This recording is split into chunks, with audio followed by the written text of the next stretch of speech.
한 주간 동안 주의 은혜 가운데 평안하셨습니까? 옆에 사람 인사합시다. 사랑합니다. 축복합니다.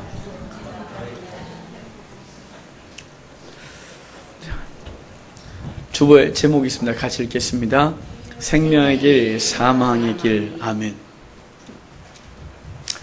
분명히 확신하건대 하나님께서 올해 우리 하림교회와 성도들 향한 복된 계획을 갖고 있다고 믿습니다. 왜냐하면 지난해 말에 예레미야를 시작하기 전에 한두 달 고민하게 하셨고 이 예레미야를 끝까지 갈 자신이 없었어요. 그래서 하나님 이거 안 하고 싶다고 분명히 제가 그랬었잖아요. 결국은 하게 됐고 하는 과정도 예상했던 대로 어려워요. 마음도 그렇고 그렇죠.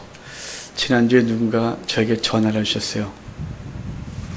목사님 이제 좀 좋은 얘기 좀 해주시죠. 근데 그랬어요. 그래서 이번 주에 다른 본문 하려고 그랬어요. 근데 그럴 수가 없었어요. 그래서 주님, 그래서 주중에 더 생각했어요. 더 고민하고 하나님 어떤 뜻이 있으세요? 그런데 확신이 생겼어요. 하나님이 우리 하림교회와 성도들을 향한 그 놀라운 계획을 갖고 계시고 그래서 지금 우리에게 이 힘든 시간들을 보내게 하고 있다고 믿어져서 오늘도 담대하게 여러분에게 책망의 말씀들을 하나님의 아픈 마음을 전해드리려고 합니다. 성경을 보면 나라가 위기일 때 선지자들이 많이 있었습니다. 왜냐하면 하나님의 소리를 들려줘야 됐기 때문에 그들이 일상의 말로는 듣지 못했고 그래서 강력하게 선지자들이 많이 일어나 외쳤었습니다.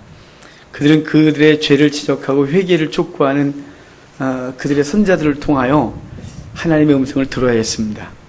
이로써 선지자들이 많이 일어나 죄를 지적한 것은 재앙도 아니고 심판도 아닙니다. 그것은 복이었습니다.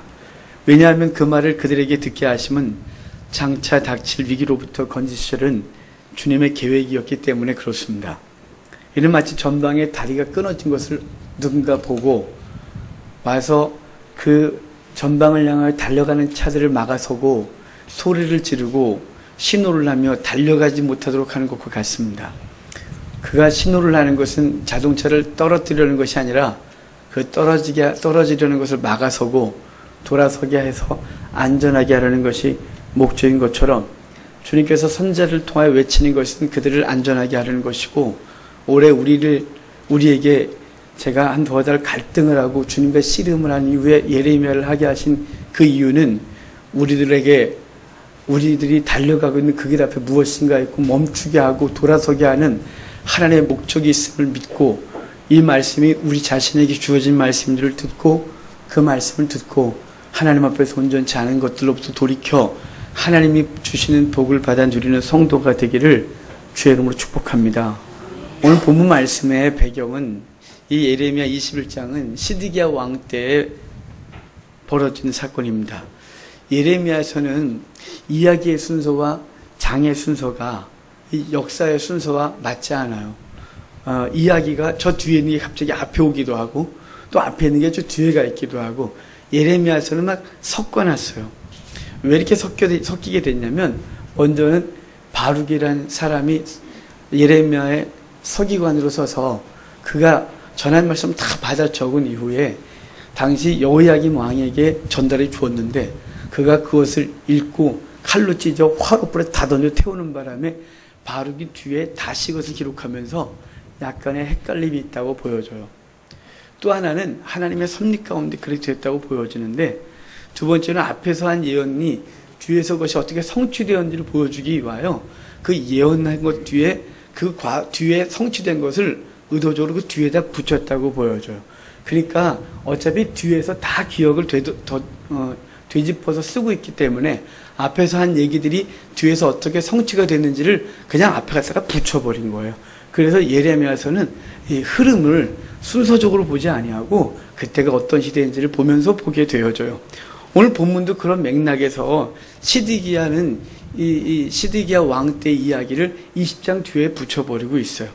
18장에서 우리가 기억하는 건 뭐냐면 토기장이의 주권에 대한 얘기를 하면서 하나님의 주권으로 복주겠다고 한 민족을 내가 심판할 수도 있고 내가 멸하려고 했다가도 그들이 돌이키면 내가 다시 회복시킬 수 있다고 하는 그분의 주권을 얘기를 했고 19장에선 토기장에서 토기 온기를 하나 사서 그것을 깨뜨리며 한번 부서지면 다시 회복될 수 없다는 사실에 대하여 심판의 메시지를 증거해 주셨어요. 그리고 지난주에는 바술이라는 사람이 예레미야를 잡아서 착고에 채워 때리고 고통을 준 이후에 주님께서는 그 바술의 이름을 바꿔주라고 했어요. 자유라는 바술에서 두려움이 사방에 있다는 마굴 미사빕이라고 바꿔주면서 그 18장부터 20장까지 무슨 얘기를 계속했냐면 그들은 망할 거고 그리고 나라는 망할 거고 백성들은 포로로 끌려가 두려운 환경 가운데 처해질 것을 말씀해 주셨는데 그 예언이 어떻게 성취가 되는지에 대한 얘기를 저 뒤에 벌어질 사건 시드기야 말년에 그 이스라엘의 마지막 망하기 직전 얘기를 끄집어다가 여기다가 배치해 놔서 그 예레미야가 외쳤던 그 말, 그런데 그 말을 들으면서 그들은 예레미야에게 아 그렇습니까가 아니라 그 말을 조롱하고 박해하고 괴롭혔었는데 그것이 어떻게 성취되는지 그 말한 이를 때리고 그 말은 성취되지 않을 것이라고 외쳤던 그들에게 도리어 그 예언이 어떻게 성취가 되는지에 대한 얘기를 보여주고 있는 것입니다. 바벨론의 느부갓네살은 시드기야 왕 9년에 제3차 침공을 합니다. 시드기야가 11년 통치했는데 그가 9년째 됐을 때 그때 느부갓네살이 예루살렘을 세 번째로 침공해서 예루살렘을 2년간 포위하게 되고 2년간 포위한 후에 완전히 멸망하게 되는 사건이 벌어지는데 그 포위하고 벌어진 사건이 오늘 우리가 읽은 본문 말씀인 것입니다. 이 위기의 때에 시드기야의 반응이 있습니다. 인생의 위기, 나라의 위기, 그런 위기 때에 시드기야가 어떻게 반응하는지 1절과 2절에 기록되어 있습니다. 우리 1절, 2절 같이 읽도록 하겠습니다. 여호와께로부터 시드기야 왕이 말기야의 아들 바술과 제사장 마아세의 아들 스바냐를 예레미야에게 보내니라. 바벨론의 느부갓네살 왕이 우리를 치니 청컨대 너는 우리를 위하여 여호와께 간구하라. 여호와께서 혹시 그의 모든 기적으로 우리를 도와 행하시면 그가 우리를 떠나리라 하니 아멘. 평소에 예레미야의 말을 듣지 않았어요. 이스라엘 백성들도 시드기야도 예레미야의 말을 귓등으로 듣지 않았어요. 도리어 그 말하는 것을 하지 말라고 했고 그 말을 하면 죽여버리라고 했고 그리고 착고에 채워 고통을 줬었어요. 그런데 결과적으로 예루살렘이 느부갓네살에게 포위를 당하고 나니까 그 두려움 가운데 시드기야의 반응은 뭐냐면 사람들을 보내 기도해달라고 하고 있는 거예요. 이 본문에 나온 바술은 20장에 나왔던 바술이 아니에요. 예레미야를 때렸던 바술이 아니에요. 그 사람은 임멜의 아들이고 여기는 말기야의 아들 바술이라고 기록하고 있어요. 시드기야는 이 바술과 제사장 마아세 아들 스바냐를 예레미야에게 보내면서 이 위기 때 이 나라를 위하여 기도해달라고 요청을 하고 있는 거예요. 그는 말하길 이래요. 청컨대 너는 우리를 위하여 여호와께 간구하라. 여호와께서 혹시 그의 모든 기적으로 우리를 도와 행하시면 그가 우리를 떠나리라 이렇게 말해요. 급하긴 급했나 봐요. 평소에 예레미야의 말을 듣지도 않았고 그리고 두려워하지도 않고 그런 일이 절대로 벌어지지 않을 것이라고 얘기했었어요.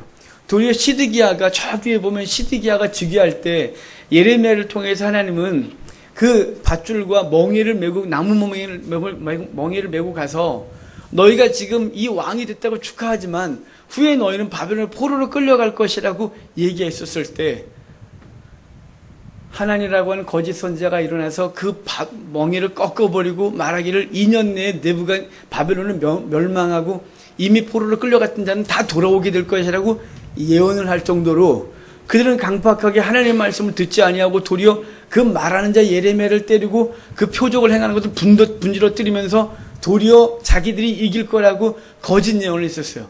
그런데 위기가 딱 닥치니까 그들이 뭐라고 하냐면 예레미야에게 와서 우리를 위해 기도해달라고 말하는 거예요.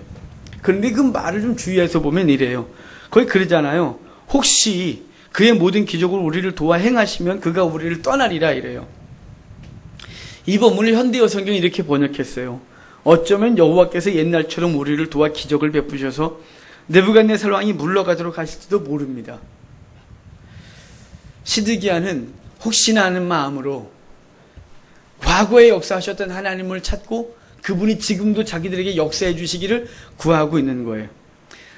시드기야가 생각하기에 자신의 시대에 자신이 생각했던 대로 자신이 원하는 것을 하나님이 한 번도 자신에게 주지 않았다고 생각했었기 때문에 시드기야는 뭐라고 하냐면 옛날에 우리 조상에게 역사하셨던 하나님이 오늘도 혹시나 역사해 주시기를 바란다고 말하고 있는 거예요.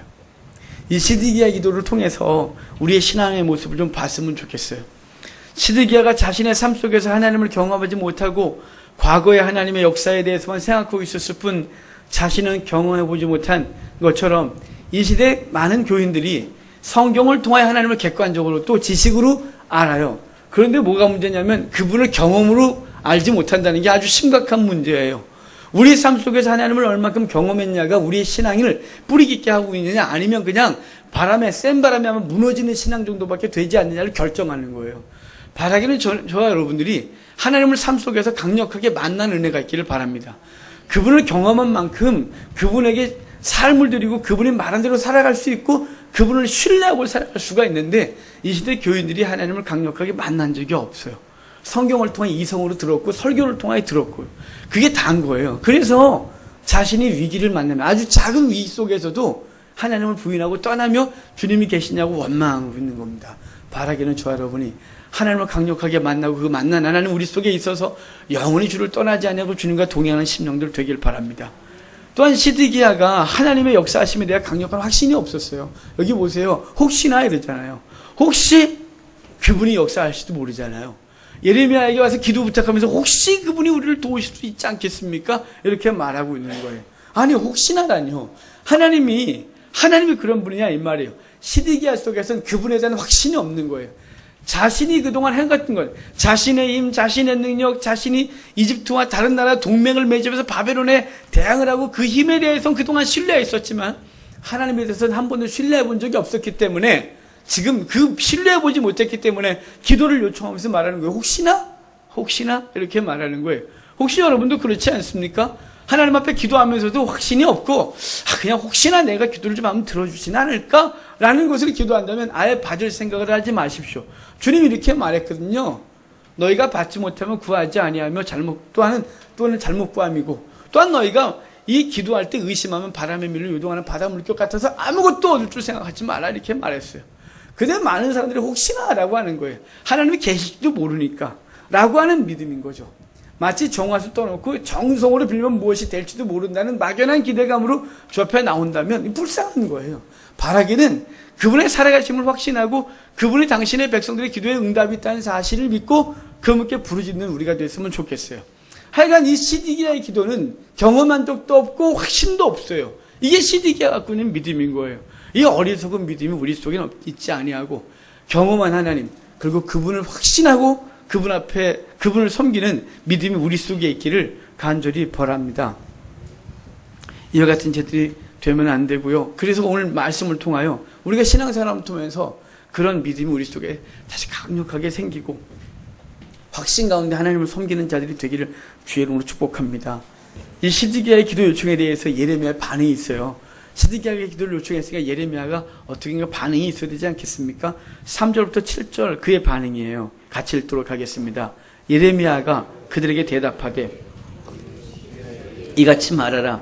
이스라엘 하나님 여호와께서 이와 같이 말씀하시되 성 밖에서 바벨론의 왕과 또 너희를 에워싼 갈대아인과 싸우는 데 쓰는 너희 손의 무기를 내가 뒤로 돌릴 것이요 그것들을 이 성 가운데 모아들이리라.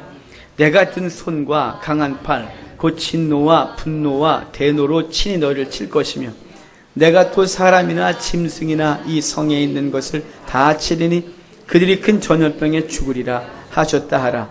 여호와의 말씀이니라. 그 후에 내가 유다의 왕 시드기야와 그의 신하들과 백성과 이 성읍에서 전염병과 칼과 기근에서 남은 자를 바벨론의 느부갓네살 왕의 손과 그들의 원수의 손과 그들의 생명을 찾는 자들의 손에 넘기리니 그가 칼날로 그들을 치되 긍휼히 여기지 아니하며 아니하리라 하셨느니라. 아멘. 시드기야의 기도 요청에 예레미야의 반응이 알았다고. 내가 당연히 기도해 줘야죠. 내가 당연히 금식하며 기도하겠나이다. 이렇게 반응하지 않았어요. 정말 이상한 반응이에요. 예레미야는 말하기를 하나님의 심판이 있을 것이라고 말하는 거예요. 느부갓네살이 쳐들어올 때 당신들의 칼은 무력하게 될 거래요. 그 칼을 뒤로 감춰버릴 거래요. 그 칼을 성 안에 모아놔서 아무 싸움도 못하게 될 거래요. 도리어 당신들은 성 안에서 굶어 죽고 전염병에 죽고 느부갓네살이 칼에 죽고 그리고 남은 자는 포로로 끌려갈 것이라고 잔인한 예언을 하고 있는 거예요. 이것은 에스겔도 동일하게 했었어요. 에스겔도 머리털을 뽑아내면서 3분의 1은 불 지르고 3분의 1은 칼로 치고 3분의 1은 훅 불어버려서 그 동일한 예고를 했었어요. 3분의 1은 전염병으로 죽고 굶어 죽고 3분의 1은 칼에 죽고 3분의 1은 포로로 끌려가 죽을 것이라고 예고가 있었는데 예레미야도 동일한 예고를 하고 있는 거예요. 그런데 더 심각한 게 본문을 잘 보면 이래요. 그들을 치는 자가 바벨론의 느부갓네살이 아니에요. 그들을 치는 자가 만약에 인간이라면 버틸만 할 거예요. 싸울만 했을 거예요. 까짓 거 세면 얼마나 세겠니? 한번 해보겠다고 했을 텐데 그들을 치는 이가 바벨론이나 느부갓네살이 아니라 그들을 치는 이가 따로 있어요. 거기 5절을 보면 이래 돼 있어요. 내가 든 손과 강한 팔 곧 진노와 분노와 대노로 친히 너희를 칠 거래요. 내가 친히 치겠대요. 하나님이 싸우시겠다는데 막을 자가 없는 거예요. 사람 같으면 해볼 만하잖아요. 이웃나라 같으면 까짓 거 힘을 다하여 싸워볼 만한 거예요. 그런데 그들을 치는 이가 누구냐? 하나님이라고 말하는 거예요. 그래서 무서운 거예요. 그리고 그 침이 얼마나 잔혹하게 하실 것인지에 대한 얘기를 그 뒤에 7절 후반에 말하기를 측은히 여기지 아니면 긍휼히 여기지 않으면 불쌍히 여기지 아니하리라. 아예 완전히 멸해버리겠다고 말씀하는 거예요. 사실은 이런 말씀은 끊임없이 말씀했다가 이제 예루살렘 멸망이 직전에 아주 강력하게 주님이 말씀하셨어요. 이들이 이런 소리를 한두 번 들은 게 아니었어요. 주님이 이 얘기를 계속하실 땐 망하게 하겠다는 뜻이 아니었어요. 그것은 돌이키라는 것이었어요. 제가 수도 없이 말씀드리잖아요. 우리가 자녀를 가르치는데 그렇게 하면 혼나. 너 한 번만 더 막 이렇게 말하잖아요. 너 내쫓을까 뭐 등등등 아까 협박을 하는데 진짜인가요? 아니죠. 하지 마라 제발. 돌이키라는 뜻이었어요. 이스라엘 백성이 이 소리를 천년을 들은 거예요. 계속해서. 근데 결국은 그 하나님의 말씀을 듣지 아니하고 이 망하게 되는 상황으로 벌어지고 있는 것이에요. 긍휼이 많으신 하나님께서 위기의 때에 하나님의 백성의 기도에 그 기도를 요청하면 그 기도에 대해서 주님은 당연히 들어주셔야 되는 것 아니겠습니까? 그 기도한 것보다 더 크게 응답하시고 그들이 요구한 것보다 더 많은 것들을 허락하신 것이 하나님의 자비시고 은혜인데 지금 예레미야에게 시드기야의 기도 요청은 전혀 반대로 가는 거예요. 왜 이렇게 된 걸까요? 문제는 어디 있는 걸까요? 하나님이 자비하심이 없는 걸까요? 아니면 시드기야가 문제일까요? 당연히 시드기야가 문제인 거예요. 평소에 삶이 없는 자의 기도였기 때문에 응답이 없는 것이 당연합니다. 긍휼을 그들에게 베풀 수 없는 게 당연하지만 하나님이 자비가 많으시다는 걸 생각하면 좀 이상해요.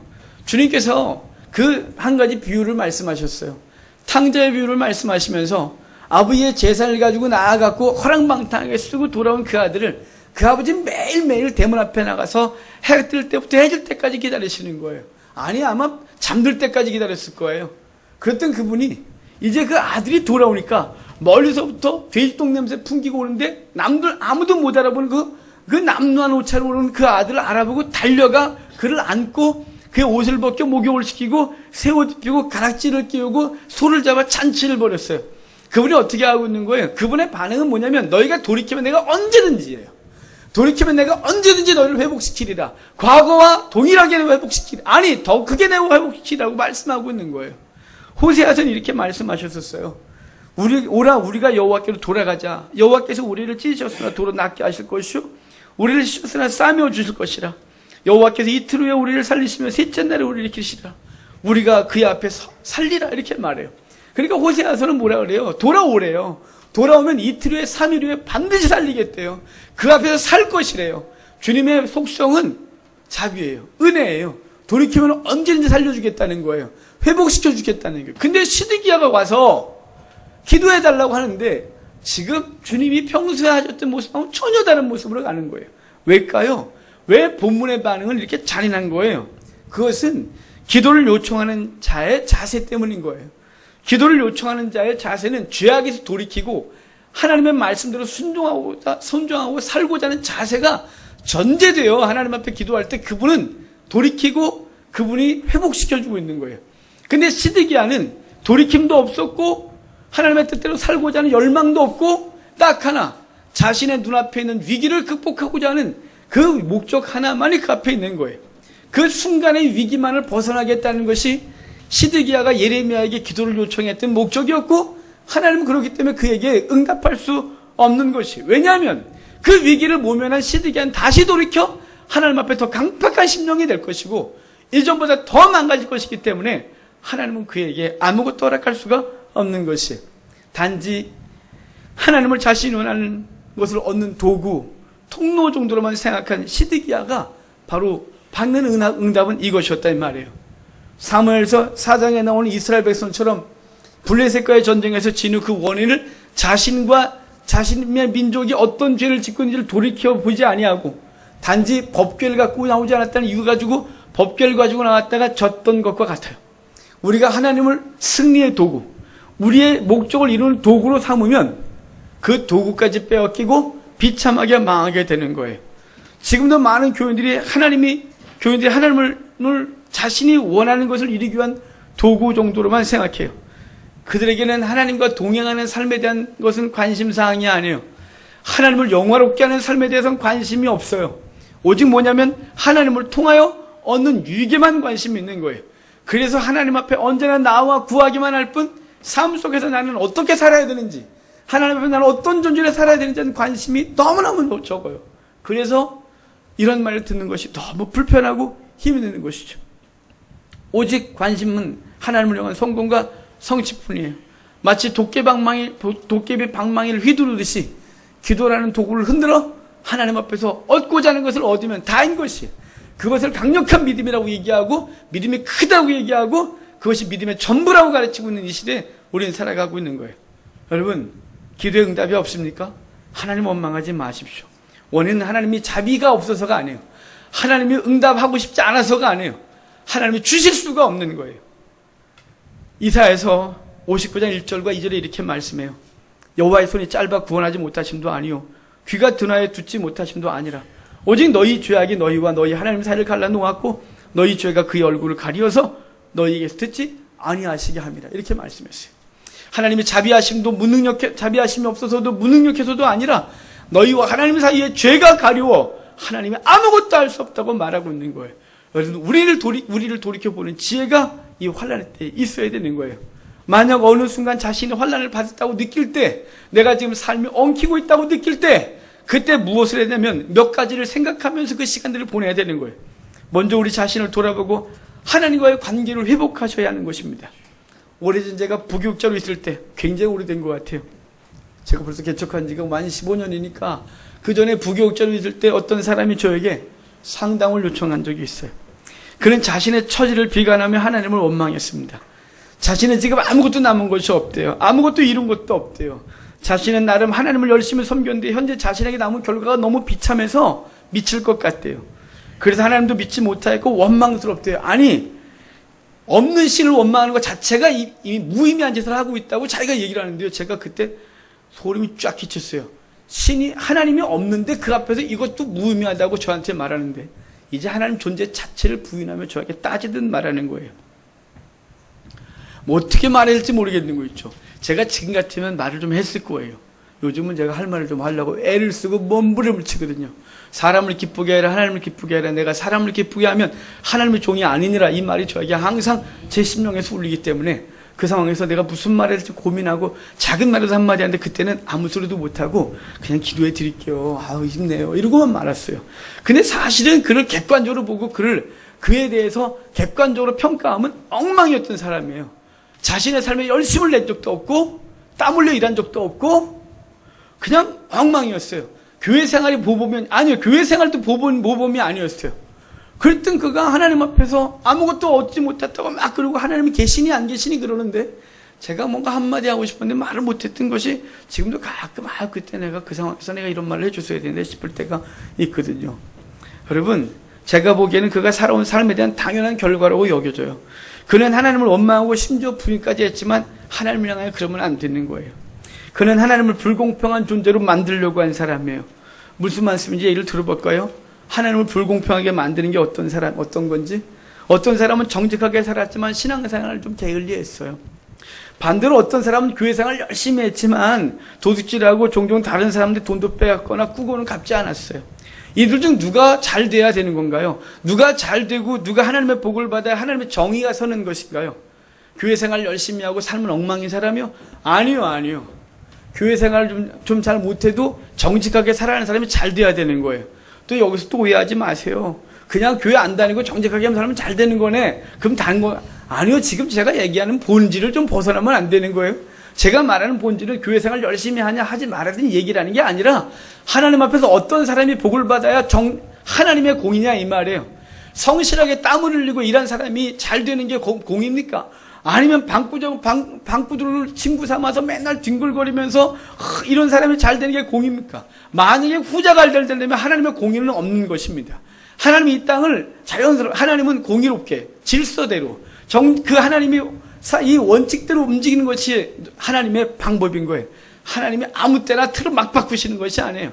때로 당신의 백성들에게 당신의 살아계신을 보이기 위해 역사하시긴 하지만 그것을 일상의 삶으로 가져가면 안 되는 것이에요. 우리는 하나님을 자꾸만 부정직하게 공의롭지 않게 공평하지 않게 하시라고 요구를 하고 있어요. 계속 우리의 기도가 하나님을 공의롭게 하는 기도인지 아니면 불공평하게 삶을 좀 막 움직이시라고 하는 기도인지를 생각해 보셔야 돼요. 하나님이 굉장히 괴로울 거예요. 내가 너를 복주면 야 불의한 거야. 야 내가 널 복주면 정의가 깨지는 거지. 야 열심히 한 애가 있는데 너가 열심히 안 애를 복주면 내가 쟤는 어떻게 우리 내 얼굴을 이렇게 말씀하지 않을까요? 하나님의 공의 그것은 자꾸만 다른 데서 가지 마시고 하나님은요 우리 삶 가운데서 무엇이라고 말하는지를 지금 내가 하나님과 관계가 어떤지를 자꾸 돌아봐야 하는 거예요. 화난의 때에 누군가를 원망하고 하나님의 살아계시니 안 계시니 이런 소리 할 때가 아니에요. 환난을 당하면 뭘 생각하냐면 하나님과 난 어떤 관계인가? 난 이웃과 어떤 관계 속에 살아가고 있는가? 난 내 자신에게 어떤 존재인지를 생각해야 되는 거예요.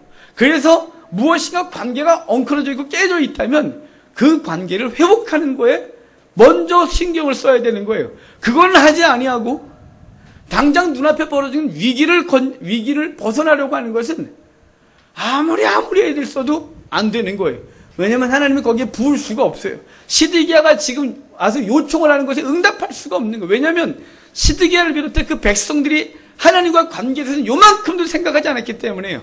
자신들이 무엇을 잘못했고 이 시대 이 시기를 통한 무엇라 말씀하신지를 듣는 귀는 다 닫아놓고 오직 눈앞에 있는 위기만을 벗어나겠다고 했기 때문에 하나님은 줄 수가 없는 거예요.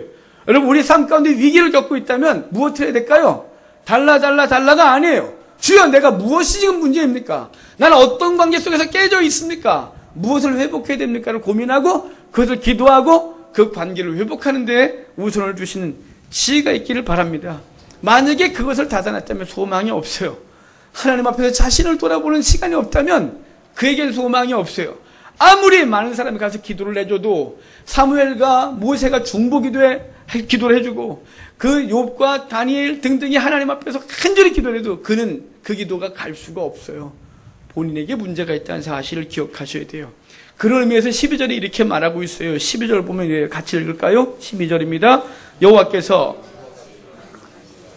다윗의 집이여 너는 아침마다 정의롭게 판결하여 탈취당한 자를 압박자의 손에서 건져라.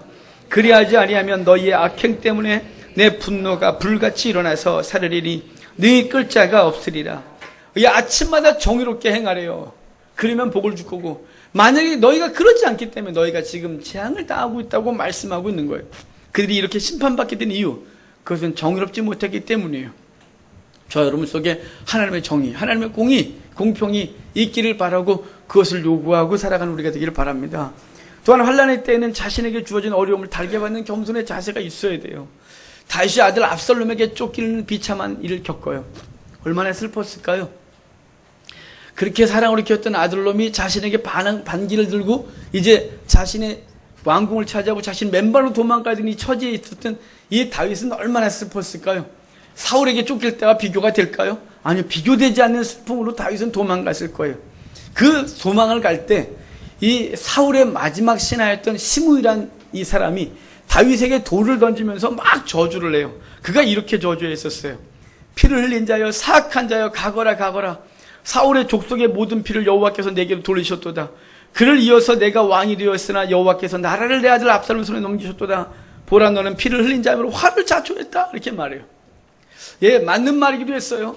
하지만 여기서 만약에 그 말을 듣고 다윗이 저놈을 죽이라고 했거나 또 그 다윗의 그 군사였던 아비새가 죽이자고 해서 그렇게 했다면 다윗 같지 않았겠죠. 다윗이 그 군사의 요청에 이렇게 말을 했어요. 스레의 아들들아, 내가 너희와 무슨 상관이 있느냐? 그가 저주를 하는 것은 여호와께서 그에게 다윗을 저주하라 하시미니 내가 어찌 그러하겠느냐 할 자가 누구냐? 주님이 저의 입을 통하여 내게 말하고 있다고 말하고 있는 거예요. 지금 내가 환난을 당하는 건 누구 때문에 아니라 그가 하나님이 그를 통하여 나에게 지금 이런 일을 행하고 있다고 생각하는 거예요. 그래서 사람과 싸우지 않는 거예요. 그래서 인간과 논쟁하지 않는 거예요. 그냥 철저히 그 모든 것 속에서 하나님의 목적이 무엇인지만 찾고 있는 것이, 그게 지혜로운 거예요. 엘리가 그 두 아들이 잘못됐을 때 하나님의 사무엘을 통해 그 집안의 멸망을 예고해요. 아침에 일어나 사무엘에게 물어요. 하나님이 밤에 뭐라 말씀하셨느냐? 사무엘이 주저주저해요. 괜찮아 말해. 그랬더니 사무엘이 하나님께서 선생님의 집안을 다 멸망시켰다고 말하니까 엘리가 그때 반응이 이래요. 이렇게 말했어요. 이는, 여기 그 말하신 이는 여호와시니 선하신 대로 행할 것이라. 그러니까 하나님이 우리를 심판하게 됐다면 그것은 당연히 받아야 될 것이지 라고 겸손하게 받았다 이 말입니다.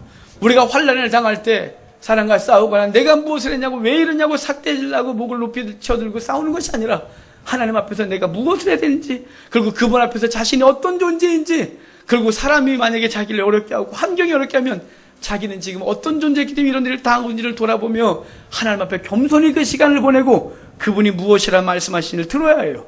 여기 이미 말했어요. 가장 중요한 것, 그 환난의 때 가장 중요한 것이 뭐냐면 하나님이 내게 무엇이라 말씀하시는지 귀를 기울이는 거예요. 그 귀를 열고 주님이 무엇이라 말씀하시는지 듣는 지혜가 있기를 바랍니다. 왜냐하면 하나님이 목적 없이 우리가 어려움을 겪게 하지 않으세요. 여러분, 그분의 취미가 성도를 괴롭히는 것 절대 아닙니다. 여러분, 우리가 우리의 자녀들을 괴롭히는 게 취미입니까? 그런 부분은 아주 없습니다. 그런 분은 이상한 데 가셔야 됩니다. 자녀들을 향하여 좋은 것을 허락하고 기쁘게 하는 게 목적이에요. 근데 그 자녀가 잘못되어질 때, 바르게 못 갈 때, 그리고 그가 무엇인가 잘못 선택할 때 제재하고 무엇인가 그런 것이 부모의 마땅한 바인 것처럼 우리 하나님이 우리 주의 백성들의 삶을 일부러 고난스럽게 하고 괴롭게 하고 아프게 하는 분이 아니십니다. 그분이 우리 가운데 무엇인가를 알고 있다면 우리는 무엇 해야 될까요? 왜가 아니라 주님, 뭘 말씀하시는 겁니까? 내가 이 시간을 통하여 주로부터 들어야 될 말씀은 무엇입니까? 내가 하나님 나에게 말씀하시는 것이 무엇인데 내게 말씀하여 주옵소서라고 그분 앞에 무릎을 꿇고 소리를 들어야 되는 거예요. 그게 지혜로운 주의 백성이라 이 말입니다. 자신에게 무엇라 말씀하시 귀를 들어야 돼요. 그래서 기도해야 되고, 그래서 주의 말씀 앞에 서야 하는 것이에요. 엘리야가 이세벨이 죽겠다고 했을 때 그가 광야로 갔어요. 호세아가 고멜을 데리고 광야로 갔어요. 아브라함을 비롯해서 그 후손들을 믿음의 조상 삼고 믿음의 가문 삼게 하여 사람의 살 수 있는 최남단 도시, 남단의 땅인 브엘세바를 인주시키고 그곳에서 켰어요. 거기도 광야예요. 아브라함의 아들 이삭이 기근을 당했을 때 그가 풍요로운 땅 이집트로 가려고 했더니 하나님이 멈춰라고 했던 그 멈추는 땅, 밀재배가 평소에 되지 않은 굶주림의 땅, 그곳에 멈추게 했어요. 바로 그것도 광야예요. 왜 하나님이 자꾸 그 백성들을 광야로 보내낼까요? 광야에서 그분이 우리를 만나주시는 거예요. 광야가 아니면 하나님의 소리가 우리의 삶 가운데 안 들려요. 우리가 등 따시고 배불리면 사람의 소리, 자기의 지혜의 소리, 경험의 소리만 들릴 뿐 하나님의 소리가 안 들리는 거예요. 우리가 워낙 강박하고 우리가 워낙 무뎌서, 그래서 하나님이 우리에게 말씀하고 싶을 때 성경을 통하여도 말이 안 들리고 어둠 속에서 말이 안 들리면 우리를 환난으로 몰아넣는 거예요. 그러면 우리는 광야에서 누구만 말하냐면 주님과 한번 독대할 수밖에 없는 거예요. 왜냐하면 광야에 사람이 없고 아무것도 없기 때문에 그곳에 주님과 만나고 주님의 소리를 들을 수밖에 없는 것이에요. 그래서 우리를 때로 광야로 몰아내시는 하나님 주님의 아픔이 우리 속에 있는 것이에요. 광야가 히브리어로 미드바르 그래요. 이 미드바르가 다바르라는 말씀의 어근을 갖고 있어요. 왜 미드바르, 광야가 말씀이라는 어근을 갖고 있을까요? 솔로몬이 만든 성전에 지성소, 그 법궤가 있고 대제사장이 1년에 한 번밖에 들어가지 못하는 그 장소를 드브이루 이렇게 말해요. 왜 그것도 똑같은 어근을 갖고 있을까요? 이것을 종합하면 이래요. 광야는 하나님을 만나고 하나님의 소리를 듣는 곳이에요. 하나님을 만나고 싶으면 광야로 가는 거예요. 하나님의 소리가 듣고 싶으면 광야로 가야 되는 거예요. 그래서 이스라엘 역사를 보면 신약까지 와서 모두가 다 주의 소리를 듣겠다고 다 광야로 간 거예요. 예수님도 40일 동안 광야로 나가서 주님과 아버지와 만나요. 세례요한은 광야에 나가서 훈련 받았어요. 선지자들이 힘이 들고 하나님과 만나들 있으면 다 광야로 간 거예요. 그곳에서 주님 만나는 거예요. 일부러 가지 못했다면 주님은 강제로 광야로 몰아내시는 일이 있다 이 말이에요. 이럴 때 우리는 무엇해야 될까요? 사람의 소리요? 아니요. 기도 좀 한다는 사람의 소리요? 그것도 아니에요. 목사의 소리? 아니에요. 성경을 통한 하나님의 소리가 들려지길 바라요. 그 소리가 우리를 바꾸는 거예요. 우리 속 심령에서 성령께서 강력하게 외치는 그 소리가 들려지는 은혜가 있기를 바라요. 그 소리가 들리지 않으면 우리가 소망이 없어요. 우리의 삶 가운데 환란으로 끝나지 아니하고 환란이 우리에게 복으로 끝나려면, 그 환란이 우리에게 진정한 복으로 바뀌려면 광야에서 주의 소리가 들려진 은혜가 있기를 바랍니다. 그래서 그 소리 듣고 주님 앞에 내가 어찌 살아야 되는지를 알고 돌이킬 건 돌이키고 회복할 건 회복하고, 그래서 하나님께서 이 땅 가운데서도 주의 영광을 드러내는 성도, 도구가 되는 은혜가 있기를 주의 이름으로 축복합니다. 자, 우리 8절 좀 같이 읽겠습니다. 8절입니다. 여호와께서 말씀하시기를 생명의 길과 사망의 길을 두었노라. 너는 이 백성에게 전하라 하셨느니라. 아멘. 하나님은 이스라엘 백성에게 선택하라고 하십니다. 그런데 이스라엘 백성들이 이 선택, 사망의 길과 생명의 길을 너희가 선택해 그러는데 이들이 바르게 행했냐? 아니요. 이들이 안 해요. 그 말에 귀를 기울이지 않았어요. 왜냐하면요, 그들은 그 시기를 볼 줄 아는 눈이 없었기 때문에요. 예레미야의 말을 들으며 느부갓네살이 예루살렘 성을 포위한 상태에 있었음에도 불구하고 하나님이 선택해. 여기가 생명의 길이고 여기는 사망의 길이야. 너희가 선택해. 그런데 그들은 생명의 길을 선택하지 않고 사망의 길을 선택해요. 그 뒤를 보면 이래요. 생명의 길을 선택하면 너희를 살릴 것이고 사망의 길을 선택하면 너희가 죽어. 그런데 그들은 희한하게 그 사망의 길을 잡는 거예요. 해석해 줬는데 말을 안 했다면 몰라요. 야, 우리가 그냥 어떤 통에다가 제비를 죽여놓고 하나 선택해봐.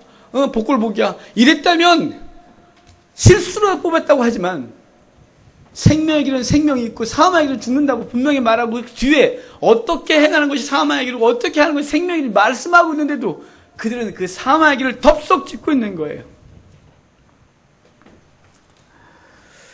그들은 귀가 다치고 눈이 다친 것뿐만이 아니라 심령은 강팍해져 있고 하나님의 말씀에 근거한 담대함이 아니라 아주 무식함에 근거한 무식한 담대함이 그들을 담대하게 해서 결국은 사망의 길로 가는 거예요. 9절에 그랬잖아요. 사망의 길과 생명의 길이 무엇인지를 얘기를 해주고 있어요. 이렇게 제시하면서 어떤 길인지 알려주는데도 그들은 사망의 길을 선택해요. 그 이유가 뭔지 아세요? 아니, 이렇게 바보같이 얘네들은? 아니, 그 상황이면 하나님 앞에 바싹 엎드려야지. 아니, 선지자의 말뿐만 아니라 느부갓네살이 지금 예루살렘을 포위하고 이제는 완전히 멸망시켰다고 서 있는데 하나님 앞에 납작 엎드려 잘못했다 그러고 삶을 돌이키고 뭔가 좀 액션을 취해도 이들이 안 해요. 왜 그럴까요? 얘네들이 이유가 있어요. 딱 하나예요. 근거가 성전에 하나님이 계시니 망하지 않는다는 거예요. 예루살렘에 하나님의 성전이 계시고 있고 그 안에 하나님이 계시니 우리 망하지 않는다예요. 역사 속에서 또 하나님은 그런 일을 벌이시긴 했어요. 히스기야 때 아수르 군사 18만 5천 명이 예루살렘을 포위했을 때 그 백성이 하나님 앞에 기도했더니 18만 5천 명이 한 방에 죽어요. 헤로도투스의 역사책에도, 그리고 요세푸스의 역사책에도, 그리고 아수르의 그 기록에도 있는 기록들이 그 18만 5천 명의 역사 속에 있는 이야기예요. 그것을 알고 있는 그들은 지금 이 상황에서도 바벨론 너희도 하나님 한 방에 칠 수 있어 이것들아, 우리는 한 방에 이렇게 말하고 있는 거예요.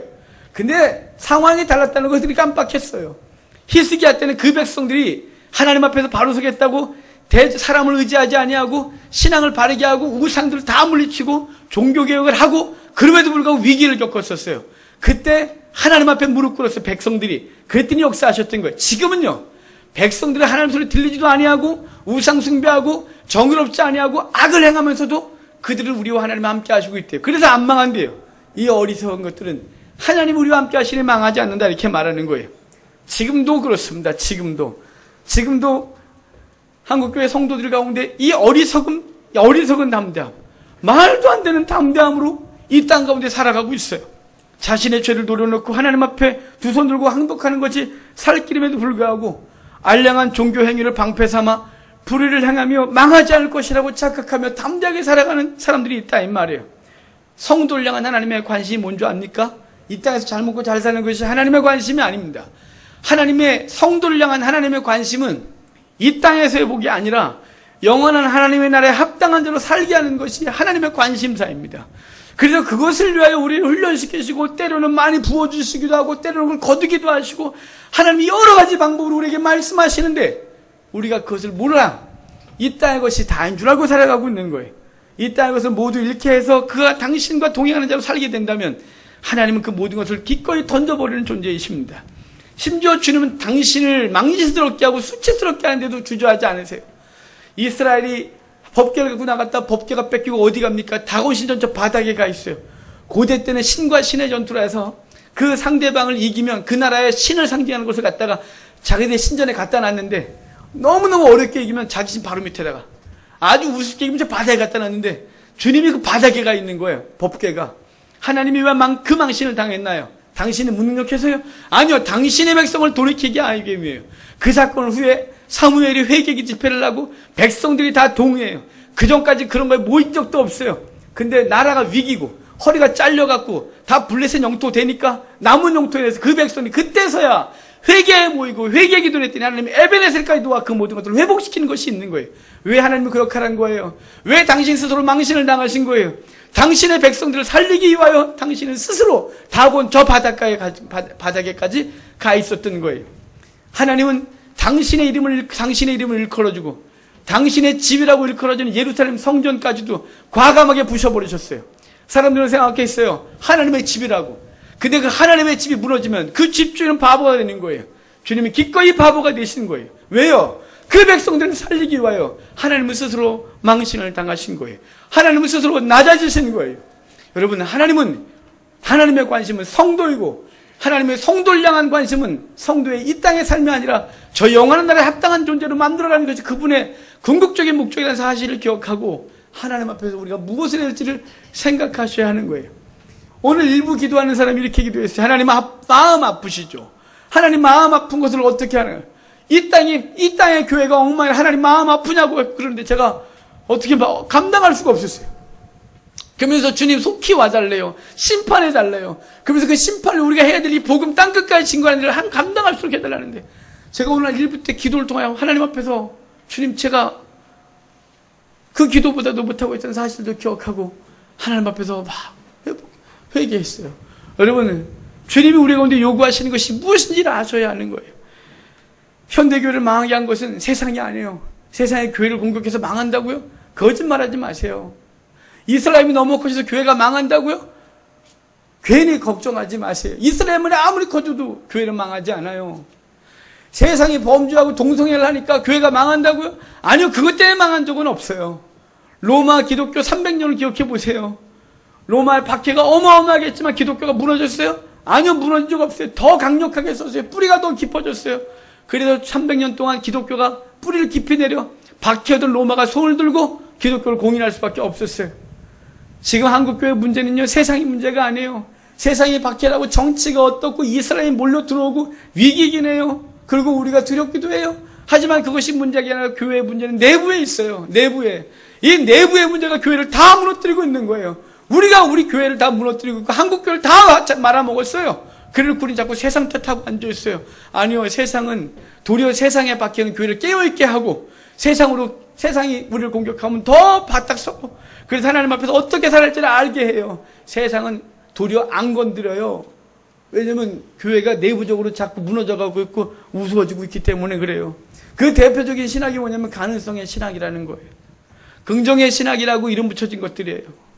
그들은 이렇게 해요. 다 할 수 있대요. 할 수 있거든요. 무슨 말이냐. 믿는 자에게 능치 못함이 없습니다. 여러분 다 할 수 있습니다. 이렇게 하면 우리가 또 할렐루야 또 그래요. 또 아멘 그러고 여러분 성공할 수 있습니다. 여러분 영광스럽게 막 할렐루야 아멘하고 난리가 났어요. 죄를 지적하진 않아요. 왜냐하면 그것은 가능성의 신학 그리고 긍정의 신학으로 우리를 다 마비시켜버렸어요. 그 신학의 초점은 천국이 아니에요. 그 신학의 초점은 이 땅이에요. 그 신학의 초점은 성도의 거룩한 삶이 아니에요. 그 신학의 초점은 성도의 부요예요. 성도들의 형통이에요. 그것이 그 신학의 초점이에요. 그것에 물들어서 20-30년 동안 물들었어요. 우리 한국교회가. 빠졌어요. 그걸 대표적으로 말하면 또 강단에서 말하면 일일이 말하면 그 사람들 이름 부르면 또 그래서 그렇고 여러분 이게 다 이루고 살았어요. 복복복 그러면 살았어요. 그래서 한국교회가 마비됐어요. 세속화 됐어요. 성도의 누들이 다 세속적인 걸 고정됐어요. 그래서 교회를 다니면서도 무엇이 많이 생기면 복 받은 거예요. 도리어 그것이 사라지고 믿음이 더 크면 복이 아닌 것 같은 거예요. 다 사라져도 믿음만 크면 더 복인 것이었어요. 예전에 환난 속에서도 믿음이 클 수 있다면 환난 속에서 하나님과 동행할 수 있는 그것은 진정한 복이었어요. 그래서 환난이 기꺼이 복이었어요. 그것은 요 세처의 멋있는 말이 아니라 고백이었어요. 지금은요, 환난 받으면 복이 아닌 거예요. 환난 받으면 도리어 저주 같은 거예요. 환난 받으면 이상한 거예요. 잘 돼야 복인 거예요. 가능성의 신학, 그리고 긍정의 신학이 우리를 다 마비시켜 버렸어요. 그래서 이 땅에 집중하게 하고 천하를 못 보게 했어요. 그래서 이제 좀 바꾸자고, 이제 그것이 아니라고 말을 하면 듣기 힘든 거예요. 그것을 말하자고 하면 동료들까지도 말리는 거예요. 그러면 안 된다고. 그러면 교회는 성장하지 않는다고. 여러분, 이것이 진리일까요? 가능성의 신학은 버려져야 되는 것들입니다. 우리 속에서 우리의 가치관이 어디에 맞춰져 있는, 천국에 맞춰져 있지 않으면 이 땅에서 아무리 많은 것을 이루어도 주님 앞에서 난 너 몰라 그러면 우린 남은 것이 하나도 없는 것이. 이 시대 다시 우리에게 요구되는 것은 하나님의 말씀을 듣는 귀, 시기를 분별할 줄 아는 눈이 회복되는 것입니다. 바라긴 하나님께서 자신에게 무엇을 요구하시는지 들을 수 있는 귀가 열리기를 바랍니다. 또한 자신의 삶과 이 민족 가운데 행하신 하나님의 시계를 볼 줄 아는 눈이 우리 속에 회복되기를 바랍니다. 그래서 돌이킬 것을 돌이키고 멈춰야 될 것을 멈추고 앞으로 나아갈 것에는 힘을 내서 나갈 수 있는 우리가 되기를 바랍니다. 올해 하림교회 하나님께서 원하시는 말씀이 이거라고 보여줘요.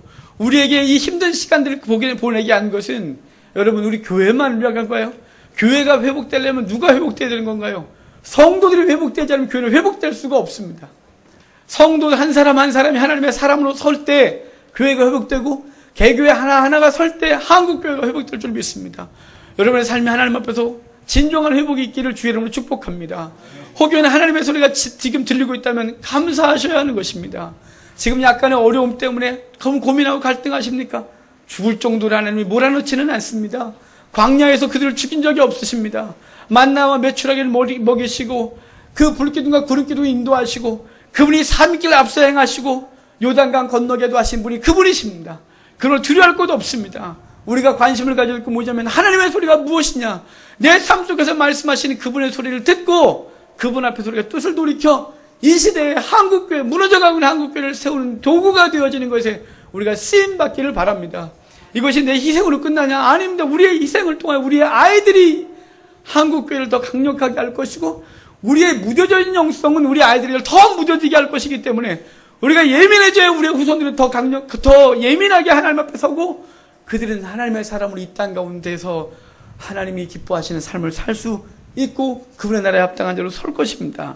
성도 여러분, 오늘 본문이 이렇습니다. 내가 너희 앞에 생명의 길과 사망의 길을 두었노라. 여러분 기억하셔야 됩니다. 우리 앞에 이 길이 항상 놓여져 있습니다. 어떤 것을 선택하냐에 따라서 결과가 달라지는 것을 알고 생명의 길, 그것이 비록 내 생각과 그리고 내가 지금 내 앞에 있는 당장 벌어지는 일에 아무 유익이 없어도 그것이 생명의 길이거든. 그것을 선택하시고 그 길로 가십시오. 반드시 하나님께서 허락하시는 복이 우리 가운데 넘칠 줄 믿습니다. 기도하겠습니다. 하나님 감사합니다.